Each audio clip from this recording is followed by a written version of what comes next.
Okey bang, kereta abang dah siap. Alright, semua total dalam 200k je. Bang, tadi saya hantar kereta ni untuk pump tayar je, kenapa sampai 200k? Okey, macam ni bang. Tadi masa saya pump tayar abang tu, saya tengok ada satu benang terkeluar. Saya pun ikutlah benang tu. Rupanya dia pergi dekat aircon abang. Aircon abang ada problem bang. Sebab tu saya tukar spark plug. Spark plug kau tukar? Spark plug tu baru berapa je? Takkan sampai 200k? Memang bang, tadi lepas saya tukar spark plug, saya nampak ada minyak pula leaking. Jadi macam mana? Saya tukar cover set. Aduh, tu tadi saya perasan, saya hantar Azia. Dah tiba-tiba jadi Honda pula. Aduh lah. Bukan tu saja bang. Tadi saya bawa kereta abang, dah start bunyi cik tau. Bahaya tu. Kita nak bawa apa lagi? Itu. Saya prefer abang buat tinted dengan coating. Baru selamat bang. Jom, kita buat kat dalam tu. Kita ada macam-macam. Okey bang, sekarang ni kita ada bronze series dengan silver series.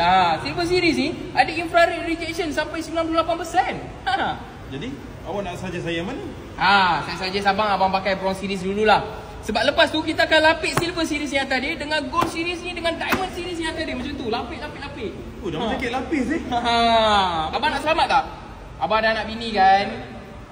Abang dah nak bini. Hati-hati sikit keselamatan tu. Inilah tempat kerja kita orang bang. Sini pekerja semua profesional bang. Tadi abang nak cabut tinted tu kan? Tinted lama kan? Kita orang mana charge?